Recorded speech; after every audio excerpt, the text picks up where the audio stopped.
Happy evening, friends. Last session, we started up with active voice to passive voice transformation. அது எப்படி நம்ம பண்ணணும்? செய்வினை சொல், செயல்பாட்டு வினை சொல். இதுதான் ஆக்டிவ் வாய்ஸ், பாசிவ் வாய்ஸ்க்கான தமிழ் அர்த்தம். ஸோ ஒரு சென்டென்ஸ் ஆனது ஆக்டிவ் வாய்ஸ்ல இருக்கா, பாசிவ் வாய்ஸ்ல இருக்காங்கிறது நம்மளால எப்படி தெரிஞ்சுக்க முடியும்? செயலை செய்யக்கூடிய நபருக்கு முக்கியத்துவமானது தரப்படுகிறது. செய்யும் செயலுக்கு தரப்படுகிற போது அந்த பாசிவ் வாய்ஸ்ல இருக்குன்னு நம்ம சொல்லலாம். ஸோ இதுக்கு ஒரு 5 ஸ்டெப் நம்ம ஃபாலோ பண்ணா நம்மளால எளிமையா ஒரு சென்டென்ஸ் வந்து ஆக்டிவ் வாய்ஸ்ல இருந்து பாசிவ் வாய்ஸ்க்கு மாற்ற முடியும். அந்த 5 ஸ்டெப்பை நான் இங்க கலப்புலாம் உங்களுக்கு காமிச்சிருக்கேன். ஸோ ஃபர்ஸ்ட் ஸ்டெப், இப்போ ஒரு சென்டென்ஸ் கொடுக்குறாங்கன்னு வச்சுக்கோங்க. அந்த சென்டென்ஸ்ல இருக்கக்கூடிய சப்ஜெக்ட், செயலை செய்யக்கூடிய நபர், இதற்கு வினை சொல், அந்த செயலானது யாரை போய் அடைகிறது, அது object. Subject verb object, SVO அப்படின்னா சப்ஜெக்ட் வேர்ப் ஆப்ஜெக்ட். இது முதலாவது ஸ்டெப். அடுத்த ஸ்டெப் என்னன்னா, நம்ம சப்ஜெக்ட்ல ஐடென்டிஃபை பண்ணுவோம் இல்லையா, அந்த சப்ஜெக்ட வந்து ஆப்ஜெக்டினுடைய இடத்துக்கு நம்ம மாற்றி அமைக்கிறோம். ஆப்ஜெக்ட் வந்து சப்ஜெக்டினுடைய இடத்துக்கு வந்துடுறது. Subject is moving on to object position. Object is coming to the subject place. மூணாவது step, we are changing the verb which is in base form to the past participle form. ஒருவேளை அந்த வாக்கியமானது சாதாரண நிகழ்காலத்துல இருக்கு அப்படின்னா அந்த வாக்கியத்தில் இருக்கக்கூடிய வினை சொல்லானது பேஸ் ஃபார்ம்ல இருக்கும். நம்ம பாசிவ் வாய்ஸ்ல மாற்றத்தை என்ன தெரியுமா பண்ணுவோம், நம்ம வந்து அந்த பாஸ்ட் பார்ட்டிசிபல் ஃபார்முக்கு மாற்ற முடியும். இது மூணாவது ஸ்டெப். நாலாவது ஸ்டெப், நம்ம வந்து துணை வினை சொல்ல வந்து சேர்ப்போம். துணை வினை சொல்லலாம் என்னெல்லாம் வரும் மேம்? எஸ், ஆர், வாஸ், வேர், இது போன்ற வார்த்தைகள்லாம் நம்ம இந்த துணை வினை சொல்லலாம் அந்த வார்த்தைகளை பயன்படுத்துவோம். கடைசியா ஸ்டெப் என்னன்னா, இந்த சப்ஜெக்ட் வந்து கடைசியா தள்ளப்பட்டிருக்கு இல்லையா, சப்ஜெக்ட் வந்து ஆப்ஜெக்டினுடைய இடத்துக்கும் ஆப்ஜெக்ட் வந்து சப்ஜெக்டினுடைய இடத்துக்கும் வந்துருக்குன்னு சொன்னேன். அந்த வாக்கியத்துல கடைசியா வந்திருக்கிற சப்ஜெக்டுக்கு முன்னாடி இந்த ப்ரெபோசிஷனான பைய நான் இணைச்சுக்கிறேன், சேர்த்துக்கிறேன். யாரால் செய்யப்பட்டது அப்படின்னு சொல்லும்போது அந்த இடத்துல பைங்கிற வார்த்தை நமக்கு தேவைப்படுது. So we are adding this preposition by before the subject.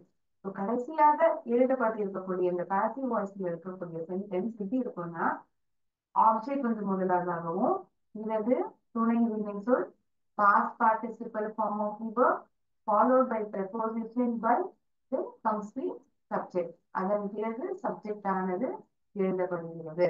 இதெல்லாம் ஓகே. எனக்கு வந்து ஒரு சிம்பிள் எக்ஸாம்பிளை வச்சு நீங்க சொல்லி கொடுத்தீங்கன்னா ரொம்ப உதவிகரமா இருக்கும். நம்ம அது ஒரு சிம்பிளான எக்ஸாம்பிளை வச்சு பார்ப்போமா? பண்ணுவோமே.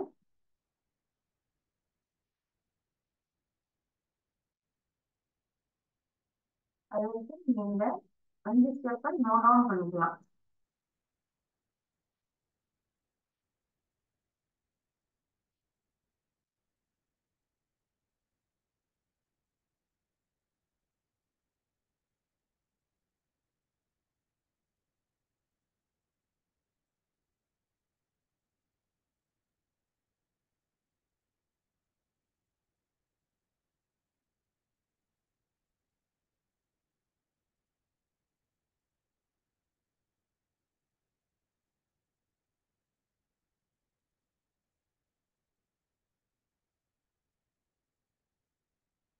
ஃபர்ஸ்ட் ஸ்டெப் என்ன சொன்னேன்? ஐடென்டிஃபை சப்ஜெக்ட் வேர்ப் ஆப்ஜெக்ட் அப்படின்னு சொல்லுவேன்.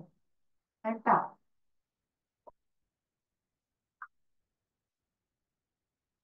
இப்ப நான் ஒரு சென்டென்ஸ் சொல்றேன். அந்த சென்டென்ஸ் எப்படி இருக்குன்னா, அவன் எங்களுக்கு உதவுகிறான். He helps us. இது சென்டென்ஸ். அவன் எங்களுக்கு உதவி செய்கிறான். He helps us. அவன்.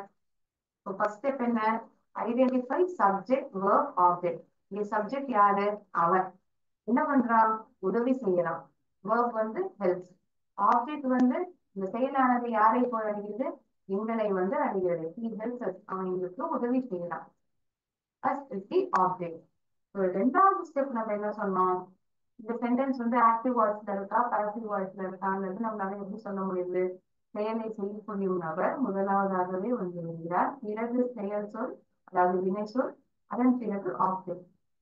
இந்த ஃபார்மேட்ல இருக்கு. அதனால இது செய்வினை சொல் அப்படின்னு சொல்லுவாங்க. அடுத்த ஸ்டெப் நம்ம என்ன பார்த்தோம்? Shift subject to object position. Object வந்து சப்ஜெக்டினுடைய இடத்துக்கு வரும்னு சொன்னேன். ஸோ இப்போ நம்ம என்ன பண்ணலாம்? இங்க வந்து ஆப்ஜெக்டினுடைய இடத்துக்கும் ஆப்ஜெக்ட் வந்து சப்ஜெக்டினுடைய இடத்துக்கும் மாத்துறோம். அஸ் ஹெல்ப்ஸ் ஹி இப்படி சொன்னா இது ஒரு சரியான வார்த்தை அமைப்பா? Does it make a meaningful sentence? இப்படியா ஒரு சென்டென்ஸ் அமைக்கப்படும்?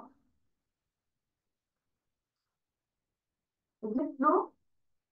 Is this how the sentence has to be framed? இதுதான் அந்த வாக்கியமானது அமைக்கப்பட்டிருக்குமா?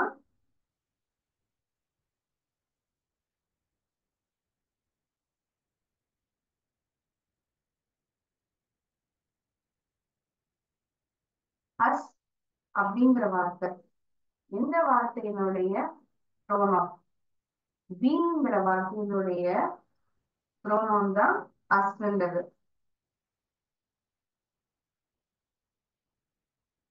Us helps keep. This is how the sentence should have been framed. He helps us.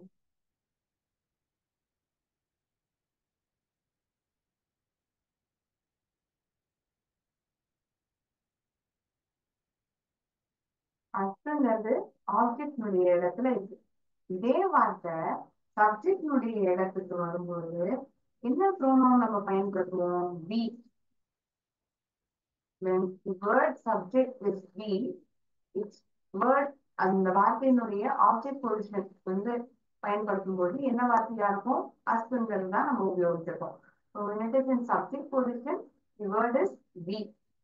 He இந்த வார்த்தை என்னவா மாறி இருக்கும்? him. He helps us. This is the sentence. Yes. So அஸ்ங்கிற வார்த்தை ஆப்ஜெக்டினுடைய இடத்திற்கு, இது சப்ஜெக்டினுடைய இடத்துக்கு வரும்போது விங்கிற வார்த்தையா மாற்றி அமைச்சிருக்கோம். When the subject is he, when it comes to the object position, it gets transformed to him. So முதல்ல சப்ஜெக்ட் எது, வேர்ப் எது, ஆப்ஜெக்ட் எதுன்னு ஐடென்டிஃபை பண்ணோம். ரெண்டாவது ஸ்டெப் சப்ஜெக்ட் வந்து ஆப்ஜெக்டினுடைய இடத்துக்கும் ஆப்ஜெக்ட் வந்து சப்ஜெக்டினுடைய இடத்துக்கும் மாற்றி அமைச்சிட்டோம். மாற்றி அமைக்கும் போது என்ன ஆகும்? தகுந்த பிரதிபெயர் சொல்ல நம்ம பயன்படுத்துவோம். அதே வார்த்தையா நம்ம உபயோகிக்க மாட்டோம். இதுவே வந்து ஒரு நபரினுடைய பேரா இருந்தா நபரினுடைய பேர் வந்திருக்கும். இந்த நபரினுடைய பேரா பயன்படுத்தப்பட்டிருக்கு, ஒரு பிரதிபெயர் சொல் தான் உபயோகிக்கப்பட்டிருக்கு. அதனால we need to transform the given pronoun to a suitable pronoun. He gets transformed to him, we gets transformed to us. அஸ்ன்றது சப்ஜெக்ட் மாதிரி இடத்துக்கு வரும்போது விங்கிற வார்த்தையால மாற்றி அமைக்கப்படுது. மூணாவது ஸ்டெப் என்ன? மூணாவது ஸ்டெப் வந்து the base form of verb is getting transformed to past participle form of the verb. Getting transformed to past participle form of the verb.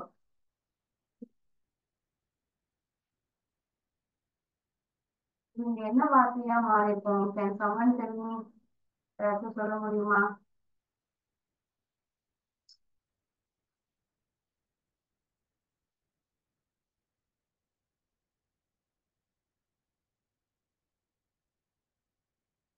Someone knows the suitable past participle form of the verb? You can tell me. Helps. இது வந்து base form of verb. இதனுடைய past participle form of verb. Help. என்ன வார்த்தை வரும்? Help. Helps இந்த வார்த்தை வந்து base ஃபார்ம்ல இருக்கு ஆக்டிவ் வாய்ஸ்ல. இதே வார்த்தை நான் பாசிவ் வாய்ஸ்ல எழுதும்போது பாஸ்ட் பார்ட்டிசிபல் ஃபார்ம் ஆஃப் வெர்பா மாறுது. அதனால இங்க என்ன நான் எழுதுறேன்? ஹெல்ப். ஹெல்ப்ங்கிற வார்த்தையை பயன்படுத்துறேன். He helps us. We that help him. Beங்கிறது என்ன வார்த்தை? சிங்குலரா ப்ளூரல் ஃபார்ம் ஆஃப் வெர்ப்? சப்ஜெக்டா? Plural form. Plural form of சப்ஜெக்ட்டுக்கு அதுக்கு தகுந்த வினை சொல் தானே நம்ம பயன்படுத்துறோம். இஸ்ங்கிற வார்த்தையை பயன்படுத்துவோமா? துணை வினை சொல்லா மாட்டோம். we are. The helping verb over here is are. Suitable helping verb is used over here. So fourth step is add helping verb. Helping verb over here is are. Step 4. மூணாவது ஸ்டெப்னா பேஸ் ஃபார்ம் ஆஃப் verb வந்து past participle form of verb மாற்றி அமைப்போம். துணை வினை சொல் இங்க என்ன பயன்படுத்தப்பட்டிருக்கு? are. we are help him. we are help him சொல்லலாமா? இது என்ன அர்த்தத்தை தரும்? இங்க ஒரு வார்த்தை வந்து மிஸ் ஆகுது. என்ன வார்த்தை? ப்ரெபோசிஷனான பை இங்க மிஸ் ஆகுது இல்லையா? the word by is missed. அந்த வார்த்தையை நம்ம பயன்படுத்தினோம்னா இது வந்து ஒரு கம்ப்ளீட் சென்டென்ஸா மாறிடும். we are helped by him. he helps us. அவன் எங்களுக்கு உதவுகிறான். நாங்கள் அவனால் உதவி செய்யப்பட்டிருக்கிறோம். we are helped by him. he is getting transformed to him. Then the word us is in object position. When it gets to subject place, it is we. Yes. Then what is the next step? Past participle form of the verb helps get transformed to help. Helping verb are is used before the subject. The preposition while is getting inserted. Subject க்கு முன்னாடி நம்ம whileங்கிற preposition சேர்த்துக்கிறோம். இதுதான் இந்த 5 step. So this is the 5th step. Then we are adding the preposition by before the subject. That's what we did. Now, இதுதான் நம்ம பண்ணுறோம். ஒரு உதாரணம், அந்த உதாரணத்தை வச்சு நம்ம passive voice எப்படி மாத்திருக்கோம் இப்ப பார்த்துருக்கோம். இந்த ஃபர்ஸ்ட் சென்டென்ஸ் தான் ஆக்டிவ் வாய்ஸ்ல இருக்கக்கூடிய சென்டென்ஸ். எப்படி நாம சொல்ல முடியும்? அவன் எங்களுக்கு உதவுகிறான், உதவி செய்கிறான். he helps us.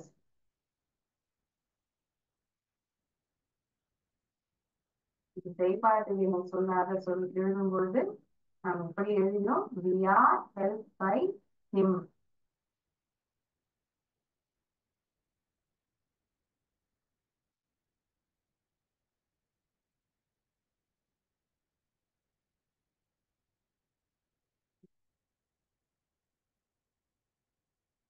ஹீங்கிற வார்த்தை ஹிம்ங்கிற வார்த்தையால மாற்றி எழுதிருங்க மேம். இதே போல நிறைய ப்ரோனவுன்ஸ் இருக்கு. ஐ, யூ, ஹி, ஷி, இட், தே, இது போன்ற வார்த்தைகள்லாம் இருக்கு. இதை எப்படி நம்ம எழுதுவோம் அதையும் நம்ம தெரிஞ்சுக்கலாமா? I hope you are knowing it, but still let me recap it for you. உங்களுக்காக நான் அதை சொல்றேன்.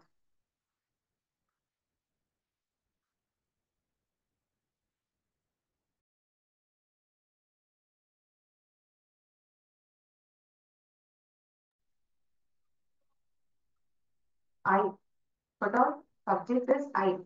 நான் I write a letter அப்படின்னு சொல்றேன். A letter is written by me அப்படின்னு தானே சொல்லுவோம். என்னன்னு சொல்லுவோம்? A letter is written by me. When the subject moves to the object position, it becomes me. We, first person plural. We gets transformed to us. We gets transformed to us. இந்த இரண்டாவது நபர் you, இதுக்கு வந்து எந்த விதமான மாற்றமும் இருக்காது. யூக்கும் இட்டுக்கும் எந்த விதமான மாற்றமுமே இருக்காது. அதே வார்த்தையாகவே அது இருந்துவிடும். It will not get transformed to any other word. It remains the same. இந்த வார்த்தையாகவே இருந்துவிடும். There is no change for the word you. அதே போலதான் இட் இருக்கும். அது இந்த இரண்டு வார்த்தைகளுக்கும் எந்த விதமான மாற்றமும் இருக்காது. He gets transformed to him.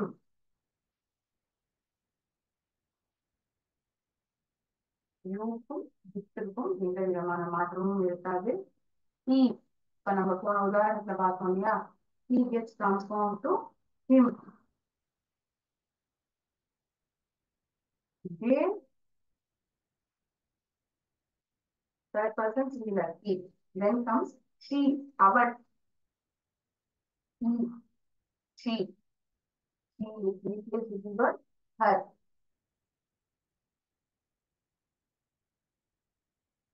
She helped us. We are helped by her. She helped us. She helps us. அவள் எங்களுக்கு உதவி செய்கிறாள். இப்ப போன உதாரணத்திலேயே நான் இங்க அவள்ங்கிற வார்த்தையை பயன்படுத்தி சொல்றேன். அவள் எங்களுக்கு உதவி செய்கிறாள். உதவியானது அவளால் செய்யப்பட்டுள்ளது எங்களுக்கு. He helps us. We are helped by her. தேங்கிற வார்த்தை themங்கிற வார்த்தையால மாற்றி அமைக்க போகுது. They played football. Football was played by them. Played by them. எப்படி இந்த தேயும் தெமும் பயன்படுத்துறோங்கிறது தான் நான் இப்போ உங்களுக்கு சொல்றேன். I gets transformed to me. It moves to, when it moves to object position, he gets transformed to us. You, if there is no change, it remains the same.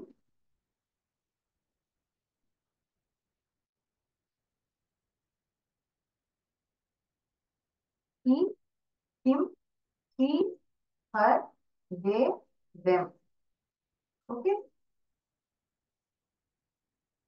So, அஞ்சு step அதை எப்படி நம்ம பயன்படுத்துறோம், ஒரு sentence வந்து கொடுக்கப்பட்ட வாக்கியம் வந்து செய்வினை சொல்லுது, செயல்பாட்டு வினை சொல்லுது, எப்படி நம்ம டிரான்ஸ்ஃபார்ம் பண்றோங்கிறது உங்களுக்கு புரியுதுன்னு நான் நம்புறேன். எஸ், இந்த theme in form of word ball. Okay.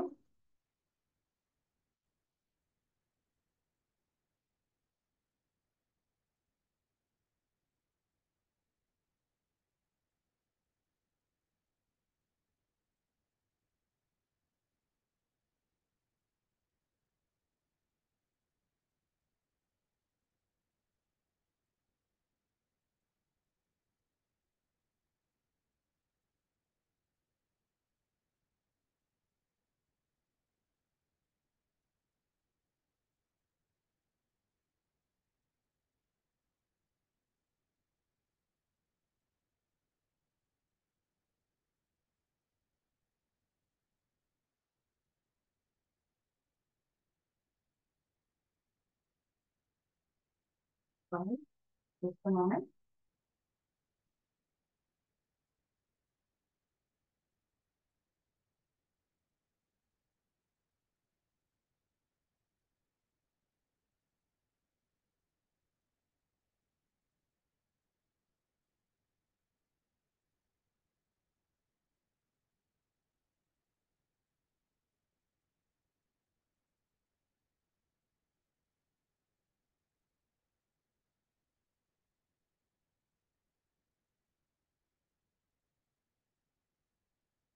போன கிளாஸ்ல இந்த ஆக்டிவ் வாய்ஸ் பாசிவ் வாய்ஸ் மாற்றத்தை ஃபர்ஸ்ட் டூ ஸ்டெப்ஸை நம்ம பார்த்துருப்போம். அதாவது ஐடென்டிஃபிகேஷன் ஆஃப் சப்ஜெக்ட் ப்ரோவாக். Second step changing of, that is transforming object to subject position, subject to object place. The third step நான் என்ன சொன்னேன், we are transforming the base form of the verb to its past participle form. சரி, அதை பார்ப்போமா?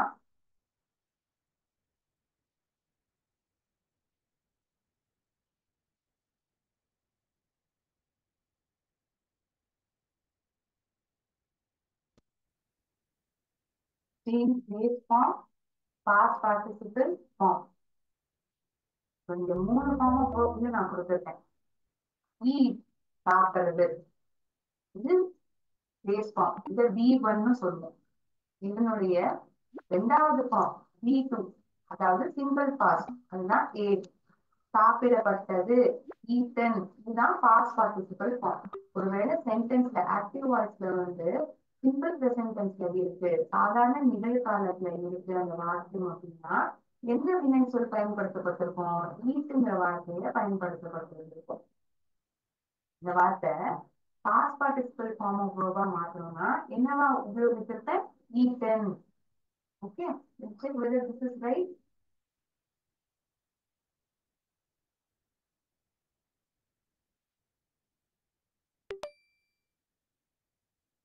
Speak பேசுறது.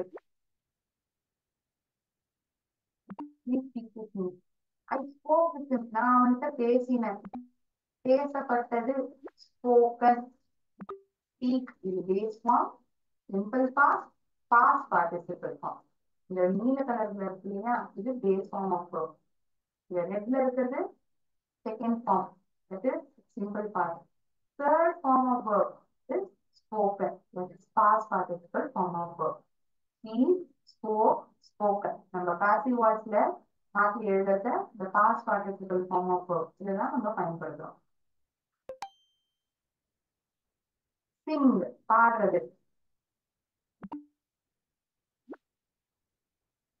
இந்த song for me எனக்காக ஒரு பாட்டு பாடுறேன்.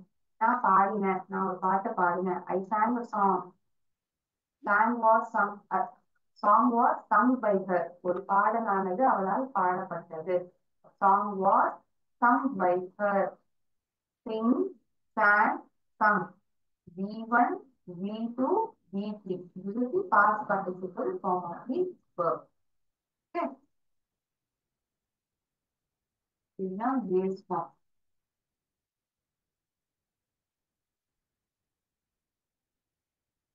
இது V2 அல்லது simple past. சாதாரண இறந்த காலம். இது past participle form. We got a V3 form, past participle.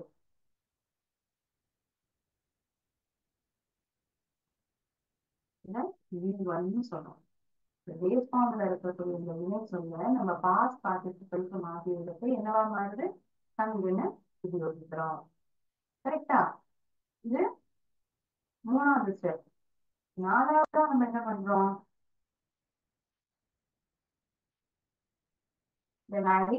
Helping verb துணை வினை சொல்ல பயன்படுத்துறோம் அப்படின்னு. கரெக்டா?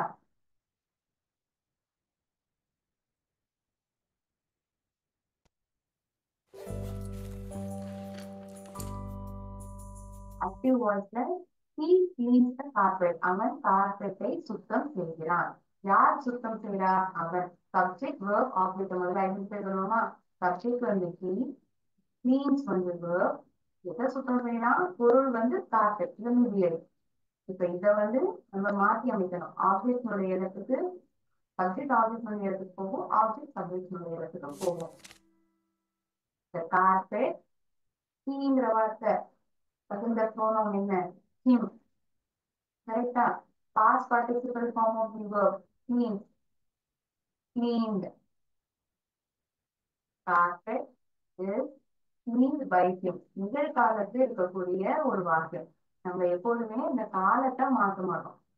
சொல்ல வர அர்த்தம் வந்து ஒன்னாதான் இருக்கும். ஆனா அதை நம்ம எப்படி எழுதுறோம், எப்படி அதை மாற்றி அமைக்கிறோம், தகுந்த காலங்களை தகுந்த form of verb பயன்படுத்தி எப்படி எழுதுறோங்கிறதெல்லாம் இருக்கு. The carpet is cleaned by him. carpet அவனால் சுத்தம் செய்யப்பட்டிருக்கிறது. The carpet is cleaned by him. I eat mangoes. நான் மாம்பழங்களை சாப்பிடுறேன். I eat mangoes. மாம்பழங்கள் என்னால் சாப்பிடப்பட்டிருக்கிறது. மாம்பழங்கள் இது சப்ஜெக்டினுடைய இடத்துக்கு வந்துருது. ஐங்கிற வார்த்தை ஆப்ஜெக்டினுடைய இடத்துக்கு போறது என்னவா மாறும்? நீங்கிற வார்த்தையா மாற்றி அமைக்கப்படும். Mangoes are eaten by me. Eat, ate, eaten. துணைவினை சொல்லுங்க என்ன? are. Mangoes are eaten by me. இப்ப பார்த்து நம்ம சென்டென்சஸ் எல்லாமே நிகழ்காலங்கள்ல இருக்கக்கூடிய வார்த்தைகள் தான். சரியா?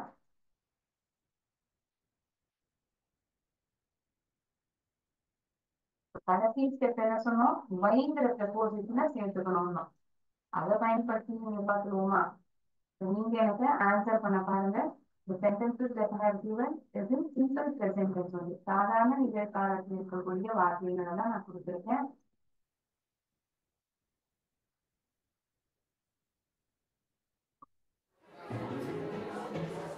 He kills a snake.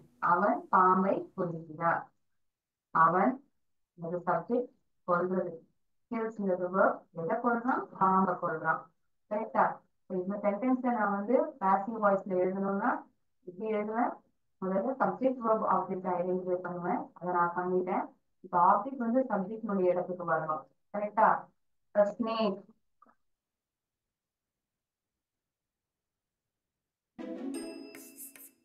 Snake. ஸ்னீங்கிற வார்த்தை ஆப்ஜெக்டினுடைய இடத்துக்கு போச்சுன்னா என்னவா மாறும்? ஸ்கின்னு மாறும்.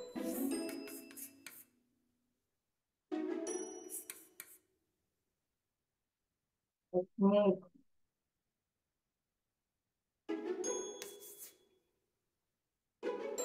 ஸ்னேக்ங்கிறது ஆப்ஜெக்டினுடைய இடத்துல இருக்கு, அது சப்ஜெக்டினுடைய இடத்துக்கு வந்துச்சு. ஸ்கின்ங்கிற வார்த்தை ஆப்ஜெக்டினுடைய இடத்துக்கு போச்சுன்னா ஸ்கின்ங்கிற ப்ரோனவுனா நம்ம மாற்றி எழுதுவோம். அடுத்தபடியா கில்ஸ்னுடைய பாஸ்ட் பார்ட்டிசிபல் ஃபார்ம் killed. என்னது? killed. A snake is killed.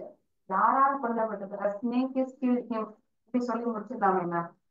எல்லாத்துக்கும் ஃபாலோ பண்ணிட்டோம். ஆப்ஜெக்ட் சப்ஜெக்ட் வந்து ஆப்ஜெக்ட் இடத்துக்கு போயிடுது, ஆப்ஜெக்ட் சப்ஜெக்ட் இடத்துக்கு போயிடுது. பாஸ்ட் பார்ட்டிசிபல் ஃபார்ம் ஆஃப் விவர்பை பயன்படுத்திட்டோம். துணை வினை சொல் பயன்படுத்தோம். எது நான் துணை வினை சொல்? கிஸ்ங்கிறது துணை வினை சொல். சரி, a snake is killed him. இது சொன்னா மீனிங்ஃபுல் சென்டென்ஸா? பாம்பு யாரால கொல்லப்பட்டிருக்கு? அவனால கொல்லப்பட்டது. அவனால அப்படின்னு சொல்றதுக்கு நான் இங்க ப்ரெபோசிஷனான பைய பயன்படுத்தணும் இல்லையா? அப்பதானே அது அந்த அர்த்தத்தை கொடுக்கும். கரெக்டா? A snake is killed by him. You play the guitar. நான் என்ன சொன்னேன்? சப்ஜெக்டினுடைய இடத்துல யூ, நீ அல்லது நீங்கள் இரண்டாவது நபர் ஒருமை வார்த்தையாக இருந்தாலும் சரி, பன்மை வார்த்தையாக இருந்தாலும் சரி, அது ஆப்ஜெக்டினுடைய இடத்துக்கு போகும்போது எந்த விதமான மாற்றமும் இருக்காது. இதே விதமான ரூல் நம்ம வேற எதுக்கு ஃபாலோ பண்ணுவோம்? வேற எந்த சப்ஜெக்ட்டுக்கு ஃபாலோ பண்ணுவோம்? இட், அது, தேர்ட் பர்சன். ஸோ யூக்கும் இட்டுக்கும் எந்த விதமான மாற்றமும் இருக்காது. So you play the guitar. எது சப்ஜெக்ட் வேர்ப் ஆப்ஜெக்ட்? முதல்ல அது சொல்லிடுங்க. ஸ்டெப் ஒன் என்ன? யூங்கிறது சப்ஜெக்ட், பிளேங்கிறது வேர்ப், கிட்டாருங்கிறது ஆப்ஜெக்ட். ஸோ ரெண்டாவது ஸ்டெப் என்ன மேம்? ஆப்ஜெக்ட் வந்து சப்ஜெக்டினுடைய இடத்துக்கு வரணும், சப்ஜெக்ட் வந்து ஆப்ஜெக்டினுடைய இடத்துக்கு வரணும். ஸோ தி கிட்டார்,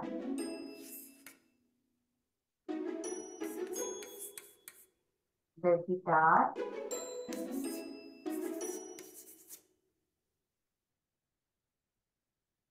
சப்ஜெக்ட் ஆன யூ ஆப்ஜெக்டினுடைய இடத்துக்கு போனா என்ன மாற்றம் வருமா? மாற்றம் இருக்காது அப்படின்னு சொல்லுவோம். தி கிட்டார், யூ சப்ஜெக்ட் ஆப்ஜெக்ட் பொசிஷனுக்கு மாத்திட்டோம், ஆப்ஜெக்ட் சப்ஜெக்ட் இடத்துக்கு கொண்டு வந்துட்டோம். அடுத்தபடியா நம்ம past participle form of the verb play, played. பிளேனுடைய past participle form played. The guitar is played. You, the guitar துணை வினை சொல் என்னங்க? Is. The guitar is played you. அப்படி சொல்லிடலாமா? அப்படி சொல்ல முடியாது. யாரால வாசிக்கப்பட்டிருக்கிறது? கிட்டாரானது உன்னால் வாசிக்கப்பட்டிருக்கிறது. உன்னால் அப்படிங்கிற பொழுது இந்த வல்லினத்துல பொழுது அங்க அவசியமா இருக்கு, கட்டாயமா தேவைப்படுறது. சரி, the professor teaches the students. இந்த சென்டென்ஸோடைய பாசிவ் ஃபார்ம் என்ன? நீங்களே கண்டுபிடிக்க பார்க்கலாம். நீங்க சொல்ற பதில தான் நான் இப்ப எழுத போறேன்.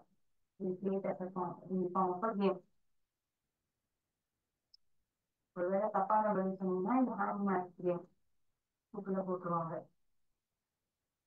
The professor teaches the students. இந்த சென்டென்ஸ்னுடைய பாசிவ் வாய்ஸ் ஃபார்ம் என்ன? ஆசிரியர் மாணவர்களுக்கு சொல்லிக் கொடுக்கிறார். Professor teaches the students. எந்த காலத்துல இருக்க எப்படி நமக்கு தெரியும்? அந்த வாக்கியத்தில் இருக்கக்கூடிய வினை சொல் டீச்சர்ஸ். சப்ஜெக்ட் வேர்ப் இது ஆப்ஜெக்ட் ஐடென்டிஃபை பண்ணிட்டீங்களா? First step. சப்ஜெக்ட் வந்து இந்த ப்ரொஃபசர், வேர்ப் வந்து டீச்சர்ஸ், ஆப்ஜெக்ட் வந்து யாருக்கு சொல்லிக் கொடுக்குறாங்க? மாணவர்களுக்கு. ஸ்டூடெண்ட்ஸ் வந்து ஆப்ஜெக்ட்.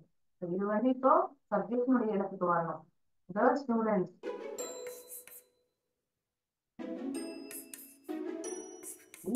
ஸ்டூடெண்ட்ஸ் மீதமுள்ள ஆல்பபெட்ஸும் அந்த இருந்துன்னா கண்டிப்பா பிஎன் ஆகும். ஃபர்ஸ்ட் நான் ஸ்டூடெண்ட்ஸ் எழுதுறேன். அடுத்தபடியா professor.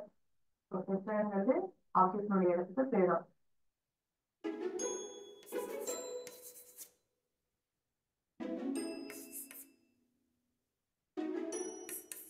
The students, the professor.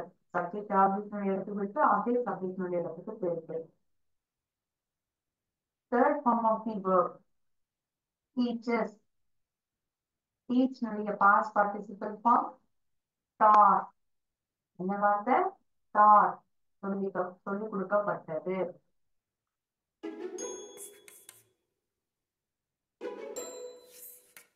துணைவினை சொல் மாணவர்கள். மாணவர்கள் வரும்போது சப்ஜெக்டினுடைய இடத்துல இருக்கக்கூடிய வார்த்தை ஒருமை வார்த்தையா பன்மை வார்த்தையா? கட்டாயமா பன்மை வார்த்தை. அதனால அதுக்கு தகுந்த மாதிரி இருக்கக்கூடிய துணைவினை சொல்ல பயன்படுத்துவோம். அதனாலதான் இங்க are are. Students are taught the professor. மாணவர்கள் ஆசிரியரால் சொல்லிக் கொடுக்கப்பட்டிருக்கிறார்கள். The students are taught by the professor. அப்படின்னா லாஸ்ட் பைங்கிற ப்ரொபோசிஷன் சப்ஜெக்ட் முன்னாடி சேர்க்கிறோம். இதை எழுதினோம்னா இது சரியான வாக்கியம். You have understood how we are transforming a given sentence active voice to passive voice. கொடுக்கப்பட்ட ஒரு எளிமையான சாதாரண நிகழ்காலத்தில் இருக்கக்கூடிய வார்த்தையை எப்படி நம்ம பாசிவ் வாய்ஸ் மாற்றிப்போங்கிறது உங்களுக்கு புரிஞ்சிருக்கும்னு நான் நம்புறேன். இந்த டிப்ஸை நம்ம ஃபாலோ பண்ணி ஐடென்டிஃபை பண்ணிருக்கோம்.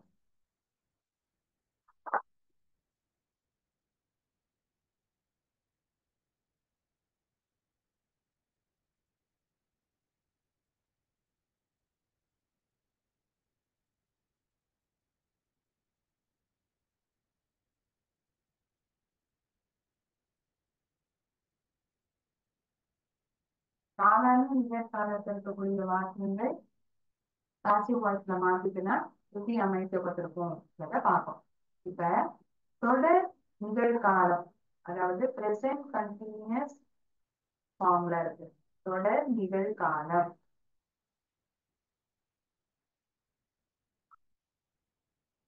தொடர் நிகழ்காலத்தில் இருக்கக்கூடிய வாக்கியம் பாசிவ் வாய்ஸ்ல நம்ம மாத்தி எழுதுறோம்னா இப்படி அதை நம்ம எழுதுவோம். அவள் ஒரு பாட்டை பாடிக்கொண்டு இருக்கிறார். அவள் சிங்கிங். இப்ப அந்த செயலானது நடந்து கொண்டே இருக்கிறது. அது எப்படி நமக்கு தெரியும்? வேர்போட ஐஎன்ஜி சேர்க்கப்பட்டிருக்கும். வேர்போட ஐஎன்ஜி சேர்க்கப்பட்டிருக்குன்னா அது கண்டினியூஸ் ஃபார்ம்ல இருக்குன்றத நான் புரிஞ்சுக்கிறேன். He is singing a song. பாட்டானது அவனால் பாடிக்கொண்டே இருக்கப்படுகிறது. Song is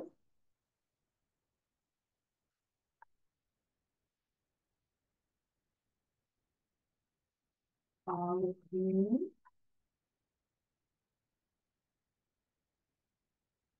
sung by her. He subject is singing verb. தொடர் நிகழ்காலம். என்ன பாடுறா? ஒரு பாட்டை பாடியிருக்கா.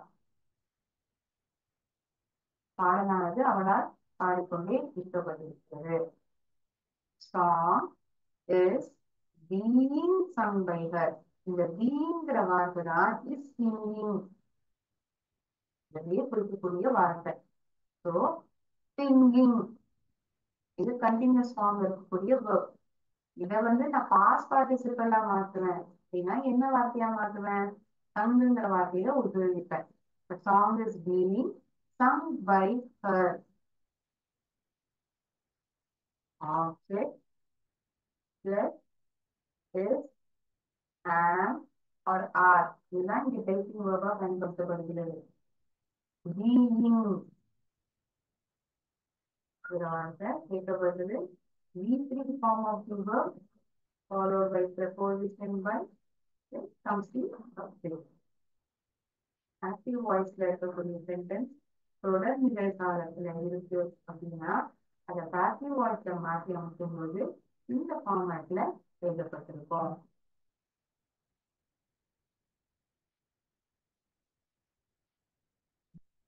Okay, passive voice, explanation, passive voice. தொடர் நிகழ்காலத்தில் இருக்கக்கூடிய வாக்கியமானது ஆக்டிவ் வாய்ஸ்ல இருந்து பாசிவ் வாய்ஸ் மாற்றி எழுதும்போது இதுதான் நம்ம. Okay, so before I end today's session, we will have two multiple choice questions pertaining to the last term proverb.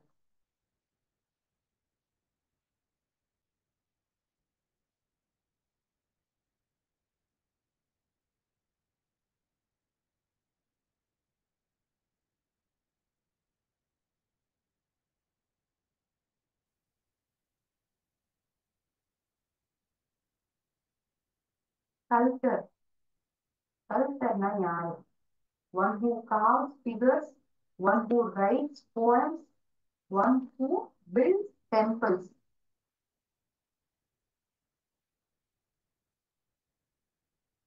அதையில நம்ம பார்த்த இந்த வாக்கியம் கல்ச்சருக்கு இந்த என்ன அர்த்தத்துக்கு புரியணும், அதற்கான அர்த்தம் என்ன, பொருள் என்ன?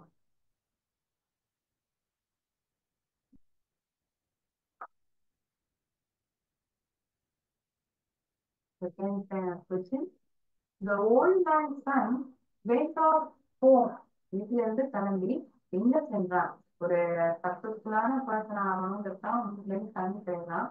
எங்க போறான்? Agartala, Andhra, Agra. Which place he moves to become a more successful man? Become more successful man. எந்த இடத்துக்கு போறான்? Andhra, Agartala, Agra.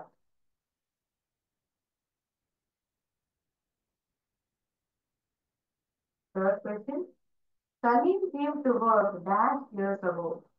Salim came to work 15 years ago, 5 years ago, 50 years ago. 15, 5, 50. ஆண்டுகளுக்கு முன்னாடி வயதான நபர்கிட்ட வேலை கற்றுக்க வர. சிம்பிளான கொஸ்டின் தான். The old man struggled hard for a month to complete tattoo of dash and dash. இந்த சிலைகளுடைய சிற்பம் செய்யறது முடிக்கணுங்கிறது இந்த வயதான நபர்களுடைய இனமா இதுக்கு அவர் பாடுபட்டார். இந்த சிலை ராதாகிருஷ்ணா, சிவா பார்வதி, ராமான் சீதா. இந்த கதையில இந்த கடவுளுடைய சிலைகளானது தரப்பட்டுள்ளது. கேள்வி. Salim begged his master to teach stone carving, hand weaving, clay flute. எதை கற்றுக் கொடுங்கன்னு ரொம்ப கெஞ்சி கேட்டான் தன்னுடைய மாஸ்டர்கிட்ட. எந்த கலைய? இளைஞர்ல வெடிக்கிற கலையா, இல்ல ஹேண்ட் வீவிங்கா, இல்ல ஒரு பாஸ்டர்ல? நான் நினைக்கிறேன். ஆறாவது கேள்வி. The old man had that for breakfast. He had glass of tea, glass of coffee, glass of milk. What is being mentioned in this story? இந்த கதையில இது சொல்லப்பட்டது.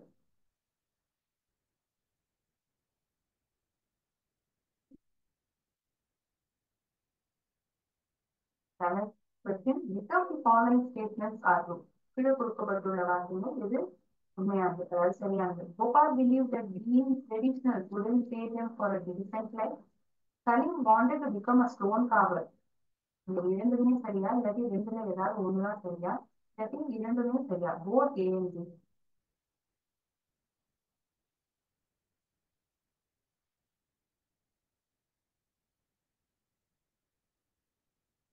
Okay, eight question. Ache. Ache அப்படின்னா என்ன? வலி, கவலை, ஒரு ரிலீஃப். இதுக்கு என்ன அர்த்தத்தை கொடுக்கும்? ஏக் மீன்ஸ் வலி அப்படிங்கிற அர்த்தமா, கவலைங்கிறது அர்த்தமா, ரிலீஃபா? Quarry.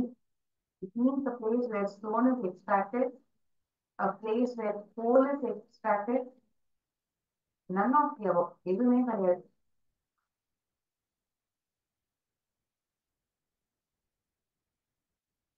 For this, we need to be well surrounded with that. Is also reported. தெரிஞ்சுன்னா நம்ம சுலபமா எழுதிடலாம்.